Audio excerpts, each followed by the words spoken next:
que du coup, ça permet d'aller assez vite pour pouvoir trouver sa place.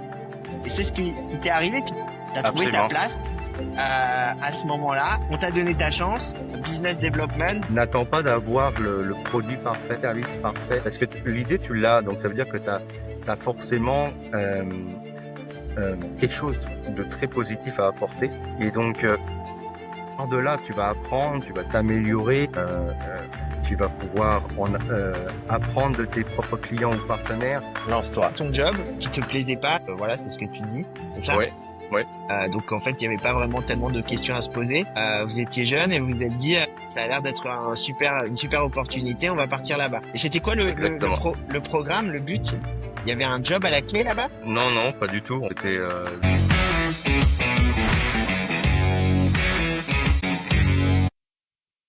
BlockTech is the only white-label software in the world offering fractional real estate crowdfunding with a royalties-based model. BlockTech allows you to convert every client in your database into investors. Set the minimum amount you want and let your clients acquire fractions of real estate properties.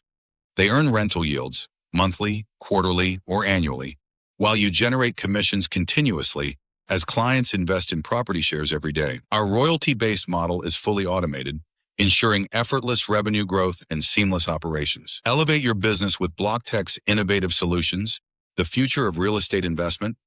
Book a demo now and start generating commissions every day with our revolutionary platform. Bonjour à tous, je suis Grégory Brenig et aujourd'hui je reçois Florian Bouet dans Business Legend. Bienvenue à toi Florian, je suis ravi de t'avoir dans le podcast. Merci d'avoir accepté mon invitation. parfait. Merci beaucoup. Je suis vraiment ravi de t'avoir avec moi aujourd'hui et donc je le rappelle, Business Legend, c'est un podcast qui retrace les histoires personnelles et professionnelles de ceux qui, à leur manière, ont marqué leur domaine. Ici, on ne parle pas uniquement de réussite, mais on parle de parcours, de choix de vie, de moments de doute, de prise de risque, d'échecs même, et parfois de véritables tournants décisifs, que tu sois entrepreneur, investisseur, créateur, salarié ou indépendant, si tu es passé par des moments forts qui t'ont transformé, alors tu as une légende à raconter. Pendant une trentaine de minutes, en général, on remonte le fil de ton histoire, on va parler de ton enfance, de tes débuts, de ce qui t'a construit, des étapes clés, des défis, et bien sûr de ce qui t'anime aujourd'hui. Le but, c'est d'inspirer, de partager sans filtre et de montrer l'envers du décor de ceux qui font bouger les lignes. Alors encore une fois, Florian, bienvenue. On est là pour raconter ta légende. Et pour démarrer, comme on le fait toujours dans Business Legend, je vais te laisser la parole avec cette première question. Est-ce que tu peux te présenter à quelqu'un qui n'aurait jamais entendu parler de toi? Oui, bien sûr. Florian Bouet, donc je suis français d'origine et puis canadien depuis maintenant 7-8 ans. Donc basé dorénavant à Bali en Indonésie. J'ai des choses à raconter évidemment, un parcours Génial. qui n'est pas linéaire et ça me fait plaisir de parler avec vous aujourd'hui. Eh ben, c'est super. Écoute, tu as quel âge, si je peux te demander? Oui, bien, bien. 37 ans. Fantastique. Donc du coup, tu es basé à Bali apparemment aujourd'hui et donc on se connaît pas. Je le précise toujours parce que ça peut impacter sur les interviews que on peut faire. Donc tu confirmes, hein, on s'est jamais rencontrés, on vient juste de se rencontrer. Absolument, pas de préparation, ça fait C'est la ça, beauté de la chose. c'est ça, exactement. Donc du coup, tu dis que tu es originaire donc de France. Tu es passé a priori par le Canada. Tu viens de dire ça dans ta présentation. Tu viens de quelle région de France? Région parisienne en Essonne. Ok. D'accord. Et donc, tu as grandi là-bas et donc, du coup, qu'est-ce qui s'est passé? T'es parti au Canada vers quel âge? Je suis parti, j'avais une vingtaine d'années, et puis donc j'habitais 15 ans au Québec exclusivement, et donc j'ai pris la résidence, après la citoyenneté canadienne. Euh, Waouh. Et alors, du coup, t'es parti dans quel cadre? Comment tu peux nous alors raconter un peu comment c'est quoi cette histoire? Pourquoi tu décides un jour de partir, voilà, tout seul? Je sais pas, peut-être avec ta famille ou... Ouais. Non, bah en fait, j'étais basé à Marseille à ce moment-là, qui n'est pas ma région d'origine. Et puis, en fait, je me suis retrouvé dans un salon d'emploi où c'est qu'il y avait un kiosque de présentation sur le Québec et le Canada plus largement. Ça m'a beaucoup inspiré. En fait, les gens étaient hyper sympathiques. Et donc, il y avait une séance d'information 2 semaines plus tard. Fallait s'inscrire. Et là, ça a été le coup de cœur en fait pendant cette séance-là qui durait 3 heures, je pense. Ils expliquaient les différentes opportunités qu'on pouvait obtenir là-bas, comment comment on pouvait s'installer, le coût de la vie, etc. Et ça m'a beaucoup plu. Donc avec ma conjointe, en 2 mois, on a fait le nécessaire pour. C'est génial. C'est Ouais. génial. Alors attends, parce que ça, j'adore ces histoires. Donc en fait, t'étais en recherche d'emploi, j'imagine, à ce moment-là, c'est ça? Bah, ma conjointe, oui, elle était en recherche d'emploi. Moi, j'avais déjà un travail qui me Ah ouais, mais ça c'est satisfaisait pas. important. Waouh. Donc tu Ouais. avais déjà un boulot et tu étais avec donc une copine à l'époque et donc vous étiez dans le sud de la France, vous viviez C'est là-bas? ça. Oui, oui, à Marseille, en fait, ma femme est devenue ma femme. Ouais. Elle s'appelle Daria, puis elle est polonaise. Et Ok. donc, elle cherchait un emploi à ce moment-là. Et puis, bah, on s'est dit, ok, c'est le bon moment là d'aller expérimenter dans notre jeune vingtaine le Canada. Donc, on entend beaucoup parler, mais après ça, c'est un autre monde, l'autre côté de l'océan. Ça a ce côté très nord-américain qu'on peut entrevoir dans des films, Ah c'est dans des ouais. musiques. Et donc c'est Ah, ça. c'est hyper intéressant. Et donc du coup, toi, t'as lâché ton job qui te plaisait pas, donc voilà, c'est ce que tu dis, c'est ça? Ouais, ouais, Et donc en fait, il y avait pas vraiment tellement de questions à se poser. Vous ouais, étiez jeune et vous vous êtes dit, ça a l'air d'être une super opportunité, on va partir là-bas. Et c'était quoi exactement. le programme, le but enfin, il y avait un job à la clé là-bas? Non, non, pas du tout. En fait, c'était un permis ouvert de travail concrètement, où c'est que bah tu peux travailler pendant un an avec n'importe quelle entreprise du Québec et du Canada. Et puis bah on se lance à Ah corps oui, donc en perdu. fait, c'était vraiment, vous saviez pas du tout. Exactement, c'est ça. Ok, waouh. Ok, incroyable. Ok, et donc du coup, vous prenez l'avion, vous faites vos valises et vous arrivez au Canada. C'était en quelle année? 2009. D'accord. Et alors du coup, là, qu'est-ce qui se passe? Bah, et, en fait, on est resté 15 ans et donc on s'est super Waouh. bien installé. Après, il y a les aléas avec le permis de travail et puis on est revenu en Europe pendant 2 ans. Je me suis installé en Pologne en fait à ce moment-là, pays d'origine de ma femme. Et puis c'est là que j'ai découvert en fait ma future profession, qui est ma profession actuelle, qui est la prospection commerciale d'affaires pour entreprises. Et parce que bah, ils cherchaient des Français en fait qui travaillaient avec des grandes structures européennes, dont en France, en Suisse et en Belgique. Et c'est comme ça que j'ai trouvé mon emploi et puis que j'ai beaucoup aimé. Donc j'ai travaillé pour Hewlett Packard à ce moment-là. Et puis après, avec ma résidence, en fait, j'ai travaillé directement pour une très grande entreprise de réseautique qui s'appelle Cisco Systems en revenant directement. En une semaine, j'ai eu mon travail quand je suis revenu au Canada.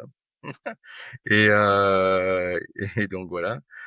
Après ça, ce que je pourrais dire, c'est que vraiment, j'ai bifurqué dans les télécoms, une compagnie qui s'appelle Vidéotron, que j'ai beaucoup aimé d'ailleurs parce que c'est là aussi que j'ai vraiment appris à merger mes expériences avec le Québec et les Québécois, autant les collègues que les clients. Ça a été beaucoup d'amour, beaucoup de réussite et de plaisir. Je me suis fait des connexions incroyables qui me servent encore d'ailleurs. Euh, et puis, bah, le Covid a heurté, mais ça a été excessivement positif pour moi parce que, en fait, à ce moment-là, je travaillais pour une personne. J'étais son unique employé et bah, lui, il me laissait goûter un peu au freelancing, tu sais, tout ce qui est travailleur autonome. Et en fait, j'avais deux entreprises avec qui je travaillais déjà, euh, un peu à côté, et pour faire la prospection. Et bah, lui, il était finalement plus tellement capable de me payer à ce moment-là avec le Covid parce que bah, il avait plus son gros client qui le payait. Donc à ce moment-là, ce qui s'est passé, c'est que bah, je me suis lancé vraiment dans le freelance à 100%. Et 2 mois plus tard, je suis parti à Bali. J'avais en fait 2 clients à ce moment-là. Ah oui. Et, ouais, mais ça marche super bien. Et puis en fait, moi, je base vraiment mes efforts sur le résultat plutôt que la quantité euh, d'appels, par exemple, ou de contacts aux clients potentiels. Je vise vraiment la super belle opportunité ou les superbes opportunités dans un mois. Puis mon modèle d'affaires, il est vraiment basé sur 2 heures par client par jour pour un mois. Puis il n'y a pas de contrat longue durée. Là maintenant, je m'oriente beaucoup sur les partenariats, c'est d'autres personnes qui font comme moi et que je manage en fait la relation d'affaires avec mes clients. J'ai une personne en France métropolitaine, une personne en Corse, une personne au Québec avec qui je travaille. Donc ça c'est de plus en plus ce que je fais. Un changement, un rechangement après 4 ans, presque 5 ans à mon compte tout seul. Maintenant je travaille avec d'autres personnes. Donc, ouais. Ah, j'ai compris. J'ai compris. J'ai compris. Et du coup, alors je vais revenir un tout petit peu sur ton expérience au Canada. Donc, tu arrives au Canada, donc avec ta femme, tu connais Ouais, personne, un peu au exact. hasard comme ça. Et donc, tu t'installes. Comment les premiers boulots, c'est comment tu trouves du boulot, c'est comment ça marche, c'est incroyable comme Ah aventure. bah je te dirais, moi j'étais habitué en France. Je sais pas si vous avez ça aussi en Israël, mais concrètement, c'est tu sais, passé par des agences de recrutement. Il y a Bien beaucoup sûr. ça. Et comme Adecco, Manpower. Ouais. Et puis que je recommande pas particulièrement. Euh, Je rien que comprends. pour les rien que pour les marches qui se gardent sur les dos des gens, hein, des candidats. Et bah, j'ai trouvé quand même des petits jobs à ce moment-là. Bon, j'avais une vingtaine d'années, donc je savais pas vraiment qu'est-ce qui Ouais, mais c'est m'intéressait de faire. normal. C'est C'est ça. les débuts. C'est ça. Mais j'ai travaillé dans des bureaux d'avocats notamment où c'est que je faisais le courrier, etc. Puis moi j'aimais bien ça, tu vois, parce que je parlais avec les gens qui eux sont du pays. Puis je m'acclimatais. Bien sûr. Donc ça me plaisait beaucoup. Euh, Puis de fil en aiguille, bah, c'est là où c'est que tu commences à faire ta place et puis bah travailler pour des belles entreprises par la suite, pour faire ses Et armes, c'est comme on dit. Cisco, comment t'as, En fait, quand j'étais en Pologne, j'ai travaillé pour une entreprise en France et je me suis fait un super contact, qui était comme un directeur de compte, un account manager. ouais, Et donc, je prenais directement des rencontres à lui, puis d'autres personnes, deux autres personnes. Et quand j'ai passé mon entretien d'embauche au Québec, donc quand je suis revenu, donc à ce moment-là, quand j'ai quitté la Pologne, j'ai eu un entretien d'embauche avec 2 personnes, dont l'une des 2 personnes était son meilleur ami, en fait, avec cette fameuse personne qui était directeur de compte. Et et moi, en fait, j'ai juste vu sur LinkedIn que, bah, ils étaient interconnectés. Puis, bah, je me suis dit: «Bah, ils ont plus ou moins le même âge, ils ont, heu, ils ont le même profil, la même façon de parler un peu». Je me suis dit: «Peut-être qu'ils se connaissent finalement». Et j'ai lancé ça un petit peu à la fin de l'entretien, d'embauche: «Hey, tu connais William?» Et il s'appelait Yannick, le gars, chez Cisco. Et puis il me dit: «Ah ouais, je le connais bien, tu sais, c'est mon ami, hein, hein, hein.» Et puis ouais. alors ça a vraiment joué en ma faveur là. Ah Là, ouais. on a eu Comme quoi, c'est vraiment, ça se joue sur des détails, quoi. C'est vraiment sur absolument. rien, quoi. Ouais, c'était une discussion de couloir et puis un peu informelle et puis qui l'a complètement allumé le gars. Il était vraiment super Bah ouais, content d'avoir. Et, c'est sûr que ça a aidé. Puis bah Cisco évidemment là, c'est une super belle entreprise américaine que tout le monde connaît. Et bien sûr. ça m'a propulsé pas mal. Et donc là, tu faisais quoi là-bas chez eux? Ah bah je faisais de la prospection comme dans 200, on va dire dans le top 250 entreprises du Québec. Ouais. Et puis il y a eu des beaux succès. Non, j'ai beaucoup aimé cette ambiance c'est vraiment très américain dans la Ouais. façon de faire. Tu sais, c'est une grosse boîte. C'est cadré. Ouais, ouais. c'est très corporate, hein, comme on dit. Ouais, bien Mais sûr. moi j'aimais bien, ça a fait mon expérience véritablement. Ça t'a appris à aimer aussi ce truc-là, non? Ce métier. Oui, parce qu'en fait, moi je n'ai pas de gros diplôme, j'ai juste l'équivalent d'un 2 ans avant le bac en électrotechnique dans le monde de l'électricité concrètement. Ouais. Du coup, bah, je n'ai pas à la base de, de formation en commercial ou en toutes ces écoles connues et reconnues. En même temps, moi, je ne crois pas véritablement à ça. Donc, je suis plus basé sur l'expérience avant tout et puis se construire à partir de ça. C'est un autre mode de pensée, on va dire. Et Et en fait, donc, et ça oui, te correspondait vachement parce que du coup, c'est vrai que ce que tu décris là, euh, c'est très franco-français. Et en vrai, ce move que tu as fait d'aller au Canada, je pense que ça correspondait parce que là-bas, les esprits sont plus ouverts sur ça, quoi. On regarde pas tes diplômes, on regarde ta personnalité, on regarde oui, voilà, ton expérience. Est-ce que on te sent, est-ce qu'on te sent capable de pouvoir faire quelque chose, quoi. c'est tout à fait vrai. En fait, là-bas, ils donnent la chance selon la personnalité au candidat. Et d'un autre côté, c'est vrai tout aussi que bah, si tu fais pas l'affaire, Ça va plus vite. tu vois, ça va plus vite. Concrètement, tu sais, les contrats à durée indéterminée là-bas, ça existe, mais c'est pas, ça va vite, hein, ça va vite à mettre dehors si tu fais pas l'affaire. Donc en fait, concrètement, c'est quoi les avantages? C'est que bah, si tu donnes ton meilleur de toi-même, concrètement, bah, tu vas avancer dans l'entreprise, tu vas grandir, tu vas avoir beaucoup de responsabilités rapidement en fait. Et je pense que dans la génération, on doit avoir plus ou moins le même âge, Bien ça nous sûr. plaît beaucoup. Tu sais, tout ce qui est un peu C'est vrai? la génération gamer, notifications et compagnie, bah, c'est ça qu'on s'attend à avoir. Donc Non, non, c'est vrai. l'Amérique du Nord, ça convient totalement pour ça.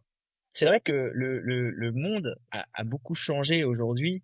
On vit plus comme nos grands-parents avec un seul métier qu'on va garder toute notre vie. J'ai pas l'impression que nos enfants auront qu'un seul métier, quoi. Ah Ils ouais, non. auront plusieurs vies, je pense, d'un point de vue professionnel. Parce que c'est vrai que moi aussi, tu vois, je vais te donner un exemple très personnel. Comme toi, je suis allé, donc je viens de France au départ, et c'est vrai que j'ai travaillé dans des pays à l'étranger. Et au départ, ça me faisait un petit peu peur. Je me disais, quand même, dans les pays un peu anglo-saxons, ils peuvent te virer très vite, quoi. Il n'y a pas on te bloque pas dans des jobs où après tu as un CDI et tu peux plus être viré, etc. C'est très compliqué de virer, comme en France, c'est très compliqué. Et c'est vrai que, en tant que Français, dans la culture française, on est rassuré par ce truc-là. Et en réalité, j'ai découvert que ça rendait les gens extrêmement malheureux. Parce qu'en fait, ils s'enferment et ils s'accrochent à leur siège, à leur CDI, ils veulent pas lâcher. Alors que dans le monde anglo-saxon, on te vire et on te jette en 2 secondes, mais au moins, c'est clair, ça va vite et au moins, ça te permet de trouver ta place et de trouver ta place pour ton patron. C'est-à-dire que ton patron va être content de travailler avec toi et toi, tu vas être content de travailler avec, dans l'entreprise dans laquelle tu es. Et ça, je trouve ça cool parce que du coup, ça permet d'aller assez vite pour pouvoir trouver sa place. Et c'est ce qui t'est arrivé finalement. Tu as trouvé ta Absolument. place à ce moment-là. On t'a donné ta chance. Business development, développement commercial. C'est des mots comme ça que je pense que moi, par exemple, je connaissais pas ces termes-là à l'époque quand on me les a mis. Et je me suis dit, bah, je sais faire ce job, mais je savais pas que c'était si joli comme titre. Et finalement, je trouvais ça cool, quoi. Ouais. Au Québec, ils appellent ça du développement d'affaires. Mais Développement d'affaires, bon, ouais. en France, on aime bien utiliser des termes anglo. Ouais, c'est Ouais. vrai, c'est vrai, Mais c'est vrai. mais c'est vrai que tu vois ce que tu dis au niveau des différentes expériences et surtout notre génération, elle a tendance à se lasser rapidement. Ouais, Puis elle veut vite comme avoir différentes expériences, bah, soit plus de sous, travailler avec plusieurs entreprises, tout ça ensemble en fait, un mix de tout ça. Et bah moi, ça me convient totalement en fait le mode d'affaires que j'ai. Où c'est que tu vois, j'ai en ce moment j'ai 7 clients différents, autant au Québec que Luxembourg et Belgique. Et ben en plus de ça, là maintenant, je positionne des partenaires d'affaires chez mes clients. Et ça, en fait, ça me permet de gagner vraiment de nouveaux contacts, de nouvelles façons de faire, nouveaux outils, nouvelles stratégies avec plein d'entreprises dans différents domaines. Et ça me convient totalement parce que justement, j'ai tendance à me lasser et j'aime la nouveauté en fait. C'est ça que j'aurais dû dire dès le départ. C'est vraiment Ouais. la nouveauté qui me drive, qui me conduit, comme on dit.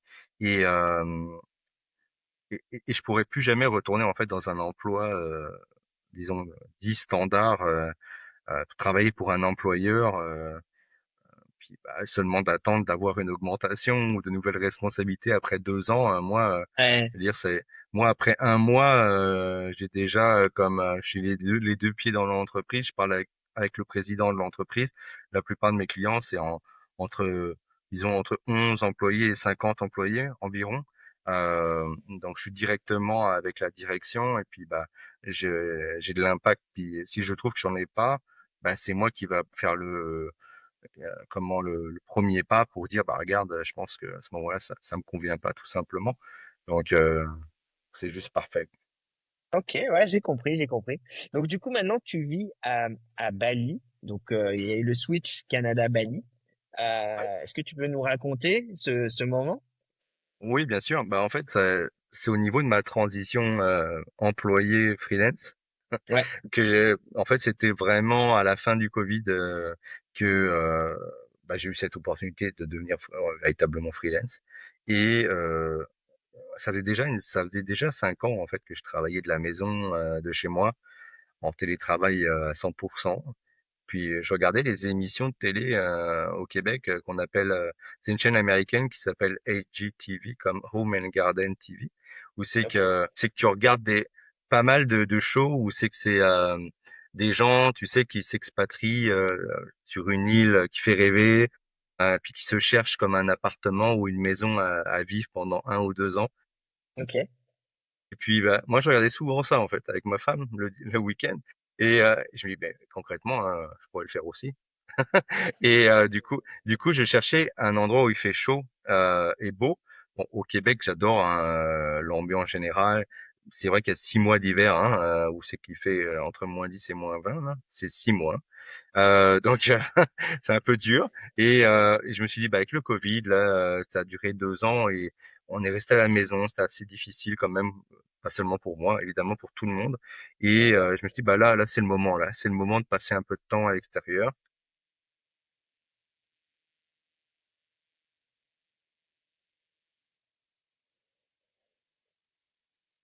Bien sûr.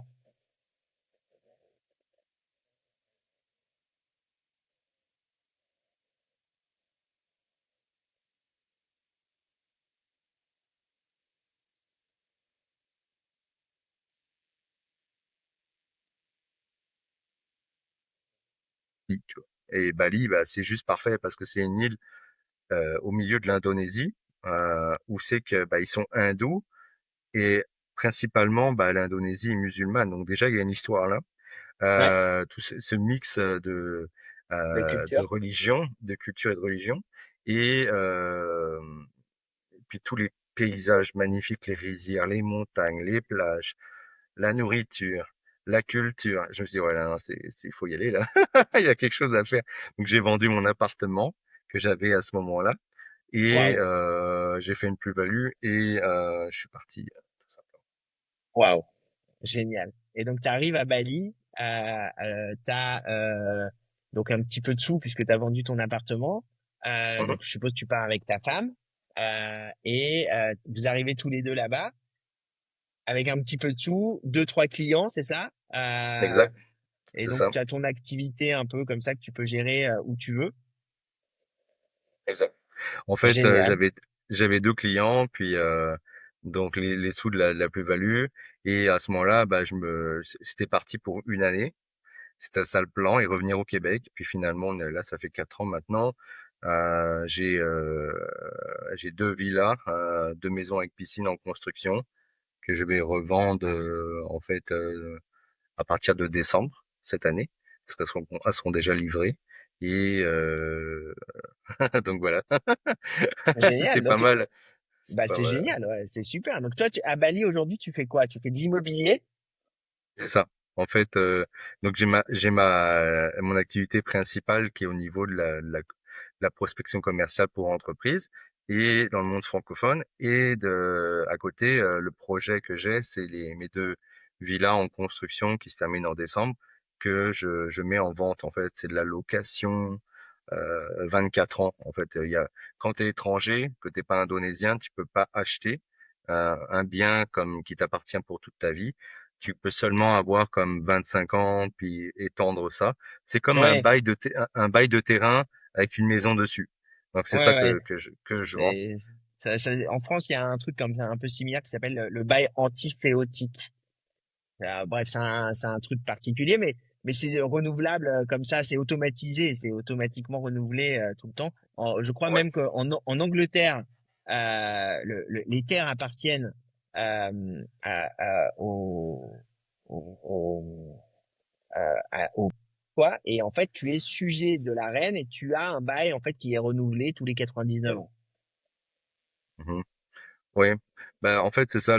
Ici c'est 25 ans, puis une fois que le bail de 25 ans est terminé, bon bah tu vas discuter avec le propriétaire et puis tu t'entends sur une nouvelle période de temps avec un nouveau prix parce qu'évidemment les prix augmentent et puis bah tu t'es reparti pour 25 ans quoi. Donc Ah oui. je veux dire c'est pas mal c'est pas mal le temps d'une vie là. Tu vas passer 50 ans dans une maison, ça revient presque au même là que d'avoir une maison pour toute ta vie. Bon, c'est sûr que tu peux pas la léguer à tes enfants, Ouais, ouais, mais c'est parce que ici, je te dirais que tous les 5 ans, les tendances changent et tu sais, l'architecture change beaucoup. Il y a beaucoup de nouveautés tout le temps, tout le temps, tout le temps ici. Et du coup, bah, ce que tu fais maintenant comme construction, moi, c'est le style Japandi qu'on appelle, qui est un mix entre le Japon et tout ce qui est scandinave. Et ok. bah, ce style-là, dans 5 10 ans, il aura changé pour autre chose. Donc, je te dirais que 25 ans, c'est assez pour suivre cette tendance-là et puis de se renouveler par la suite. Ouais, j'ai compris. J'ai compris, j'ai compris. Écoute, waouh, c'est hyper intéressant, hyper intéressant ton parcours, tu vois, ces changements, etc. Et puis faut avoir un peu de courage aussi, hein, faut y aller Ouais, comme ça sans trop savoir où tu vas au départ. Le point de départ, il est assez intéressant. Et du coup, ça me fait arriver à ce qu'on appelle le moment légendaire dans notre podcast. C'est ce tournant décisif, personnel ou professionnel, qui a tout changé, tu vois, pour toi. Et donc ma question, c'est toujours la même à ce moment-là du podcast pour chaque invité. C'est selon toi, quel serait du coup ce moment charnière dans ta vie, personnel ou professionnel, qui a tout changé pour toi et qui t'a mis justement sur cette voie sur laquelle tu es aujourd'hui? ah, c'est très intéressant ta question. Moi, je te dirais que c'est à partir du moment où c'est que j'ai déconstruit l'idée d'avoir peur du risque, puisque les gens, ils ont tendance à avoir toujours la même vie, puis ne pas pouvoir atteindre leurs rêves, tout simplement parce qu'ils prennent trop en considération les risques. Alors, c'est sûr que euh, il faut pouvoir mesurer ces fameux risques et les minimiser. Mais évidemment, s'il n'y a pas de risque, il y a pas d'excitation dans ta vie et pas non plus de rêve à atteindre puisque bah, tu prends pas de risque. Donc vraiment, c'est ça. C'est à partir du moment où c'est que je me suis dit, OK, je me lance dans ce projet-là le mode freelancing à mon compte, première chose. Puis bah évidemment, tu quittes pas ton travail complètement si t'as pas au moins une deux missions qui te permet d'avoir plus ou moins le même salaire que tu avais avant, parce que sinon c'est un peu casse-gueule entre guillemets. Après ça, une fois que j'ai eu cette première étape-là, bah, c'est partir à Bali. Concrètement, c'est une location d'1 an que tu as et que tu payes d'avance. Bon, tu payes d'avance une année. Tu sais que tu vas habiter 1 an. Bon, après ça, le risque est minime. Tu fais juste accroître tes revenus ou tes missions finalement. Puis bah, après ça, tu t'ajoutes des projets parce que c'est ça qui me drive moi de mon côté.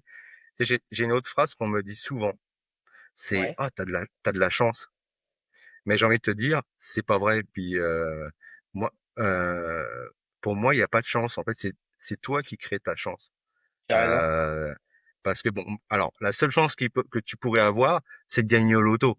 Mais alors là, on parle d'une Mais chance inouïe, tu c'est pas vois. ton cas. C'est pas ton cas. C'est- Non, c'est Non. ça. Donc voilà. Et puis tu t'es pris en main. Attends, à un moment donné, tu aurais pu te rester enfermé à Marseille dans un boulot qui te plaisait pas, Exact, tu vois. Et le premier risque finalement que tu prends, c'est de dire, bah, tu sais quoi, viens, on part, quoi. exact. Tu sais même, tu sais même pas où tu vas, quoi. Tu sais même pas où tu vas atterrir, quoi. Ça a l'air sympa. Je suppose que tu n'avais jamais été au Canada. Non, Donc, tu bah arrives au Bali non plus. Canada. Ouais, mais bon, Bali, encore, bon, tu te dis, je l'ai fait une fois, je vais le refaire une deuxième fois. Mais la première fois, tu as 20 ans. Exact. Tu parlais anglais ou pas? Non. Voilà, tu vois. En plus, tu précises pas, mais ça, c'est intéressant aussi, tu vois. Ouais, Donc, il faut pas avoir peur. Parce que moi aussi, j'entends, tu parles de risques et tu dis, voilà, machin, etc. On te dit que tu as de la chance. Et s'il y a vraiment une leçon de vie, tu vois, qu'on pourrait transmettre, tu vois, moi j'entends beaucoup d'histoires par ce podcast, etc. Et à chaque fois, c'est le même livre qui lit tous les invités. Ils n'ont pas attendu le moment parfait pour prendre ce risque. Voilà. Tu exact. parles pas anglais, tu sais pas où tu vas, tu lâches ton job, tu dis qu'est-ce qui peut m'arriver de pire. Bon bah, on verra bien quoi. C'est ça. Au pire, tu t'assures, comme je disais tantôt, de minimiser le risque. Ça veut dire, ok, d'avoir un montant minimal sur ton compte en banque pour pouvoir revenir, pouvoir me réinstaller quelque part. Donc, au moins d'avoir 2, 3 mois de loyer. Euh, et après ça, je veux dire, c'est l'aventure, quoi, tout C'est ça qui simplement. est intéressant, c'est ça qui est intéressant. Écoute, merci pour ce partage. C'était super puissant, tu vois. Maintenant, on va passer à une autre séquence qu'on adore dans Business Legend. C'est des questions qu'on pose, toujours les mêmes questions qu'on pose aux invités, des petites questions rapides, un peu comme ça, avec une réponse un peu instinctive comme ça.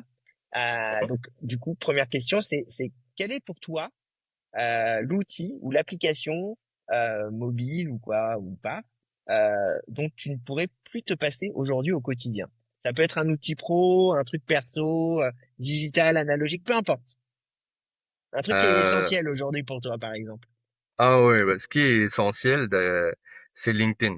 LinkedIn en France, on dit, mais au Québec, on dit LinkedIn et partout dans le reste du monde. Ouais, ouais. Euh, mais oui, c'est donc le réseau social professionnel qui est toujours aussi professionnel d'ailleurs et qui me permet autant de trouver des clients pour mes propres clients que d'en trouver directement, créer des relations d'affaires. D'ailleurs, c'est là où c'est qu'on s'est connu, Grégory. Bien sûr. Et puis et son alter ego qui est LinkedIn Sales Navigator pour créer des listes, faire des recherches, etc. qui est super puissant. Donc vraiment là, c'est l'outil numéro un que je pourrais pas me passer, là. J'ai compris. Génial. Et du coup, je vais passer sur un autre type de question. Du coup, quelle est la meilleure décision que tu aies jamais prise?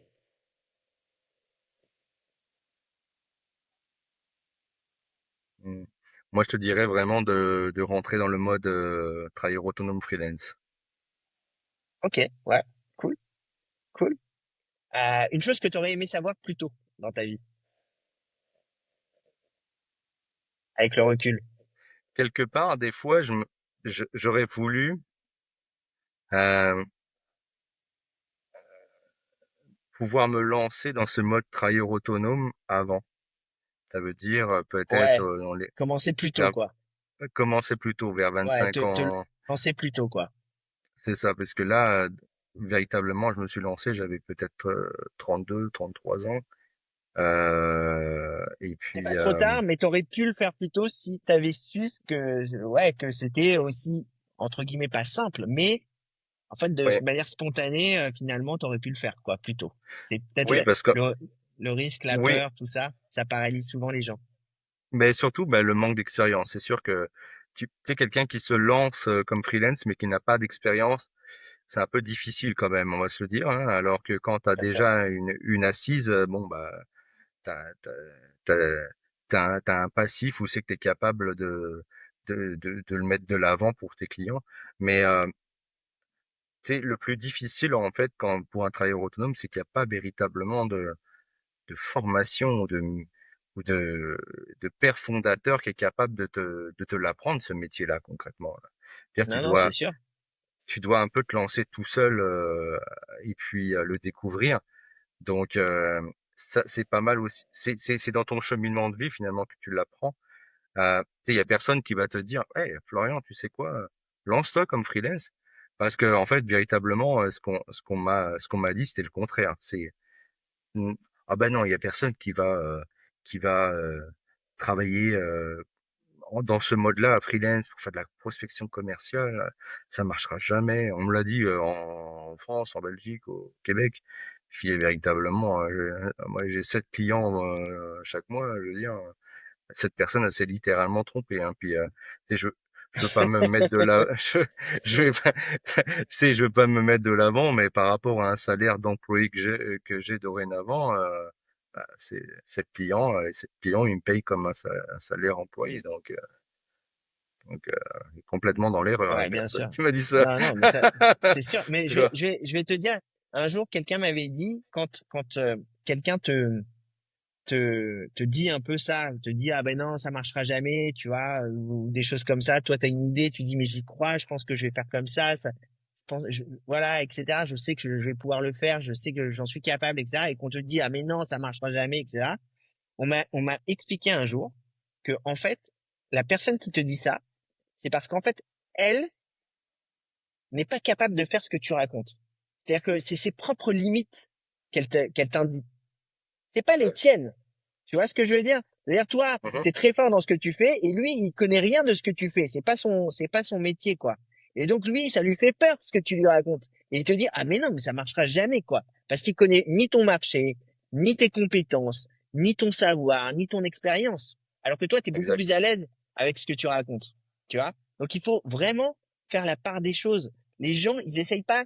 Et je vais te dire, tu sais, ceux qui t'empêchent le plus d'avancer en te disant ce genre de choses, c'est les gens qui sont le plus proches de toi, souvent la famille. Parce qu'ils veulent beaucoup te protéger, parce que ils veulent te garder près d'eux, etc. Et il faut se délaisser de ça. Il faut essayer de casser un peu. C'est pas toxique, parce que voilà, c'est des gens qui sont quand même plus ou moins bienveillants. Mais ne jamais oublier que ce qu'ils expriment, c'est souvent leurs propres limites et pas les tiennes. Exact. Exact. Je suis d'accord avec ça. Donc voilà. Écoute, pour terminer, je vais te poser deux dernières questions. Quel serait du coup, bah, je pense qu'on a un peu répondu à cette question d'ailleurs là. Ton conseil pour influencer positivement des entrepreneurs d'aujourd'hui ou de demain. Et la Bah, dernière question, c'est quelle serait pour toi ta propre définition du succès? alors, je vais répondre à ta première question, mais en fait, c'est toi qui l'as répondu tantôt. Tu disais, euh, répète-moi encore une fois la question parce que là, je suis passé sur la deuxième Ouais. question. Donc la première, c'est influencer positivement les entrepreneurs. Oui, bah c'est ça, c'est ça que tu disais tantôt. N'attends pas d'avoir le produit parfait, le service parfait, parce que l'idée tu l'as, donc ça veut dire que t'as forcément quelque chose de très positif à apporter, et donc par de là, tu vas apprendre, tu vas t'améliorer, tu vas pouvoir apprendre de tes propres clients ou partenaires. Donc, c'est déjà un super élan que tu as là. Donc, lance-toi tout simplement, lance-toi.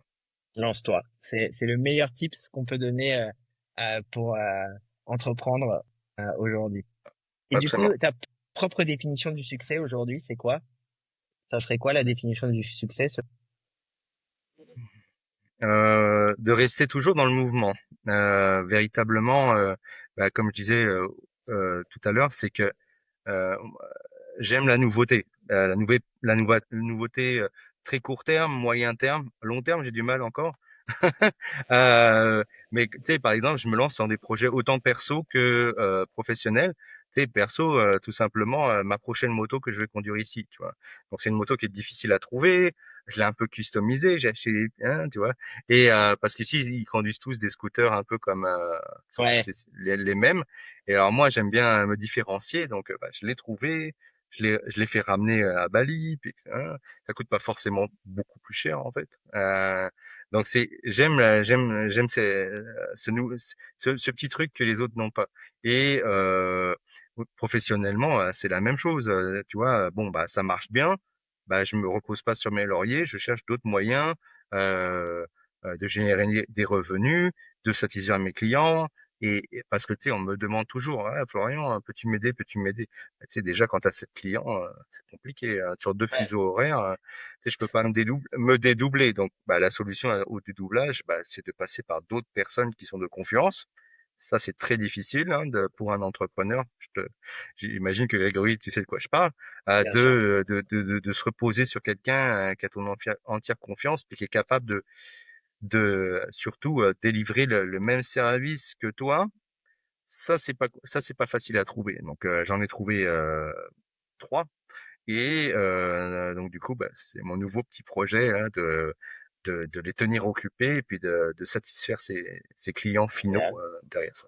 Ouais. génial, génial. Bah écoute, merci infiniment, Florian. Ton histoire, je pense, va en inspirer plus d'un.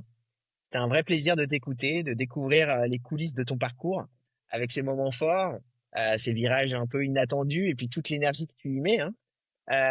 Pour ceux qui nous écoutent et qui aimeraient te suivre ou te Oui. contacter, peut-être pour en savoir plus sur ton travail, où est-ce qu'on peut te trouver? J'imagine LinkedIn, du coup, c'est l'outil numéro un, c'est ce dont tu parlais. Oui, tout à fait. Bah, Florian Bouet, donc F-L-O-R-I-A-N. On va mettre, ouais, on va mettre le lien en descriptif du podcast. Comme ça, bah, n'hésitez pas du coup à aller jeter un œil au profil de Florian et découvrir son travail, son univers et pourquoi pas collaborer avec lui. Absolument. Voilà. Donc avant de se quitter, bah, qu'est-ce qu'on peut te souhaiter pour la suite? Que ça continue à rouler. Voilà, exactement. Et Ben surtout merci. Ouais, dis-moi. surtout Grégory, tu vois, d'accepter l'inattendu. Tu vois, Grégory qui me contacte pour le podcast, je dis mais ça sort un peu du commun. C'est Et en taquiner. fait, il faut sortir un peu de ces tranchées toutes tracées et se dire bah regarde, pourquoi pas après tout. Et bien regarde la super rencontre que ça donne. Donc C'est ça. Ouais. fantastique. Super. Eh ben, écoute, merci. Merci beaucoup, Florian. Merci à vous qui nous écoutez sur Business Legend. Si ce podcast et cet épisode vous a plu, pensez à vous abonner, à partager autour de vous et à laisser un petit commentaire ou une note sur votre plateforme d'écoute préférée. On se retrouve très vite pour une nouvelle histoire, un nouveau parcours, une nouvelle légende. À bientôt.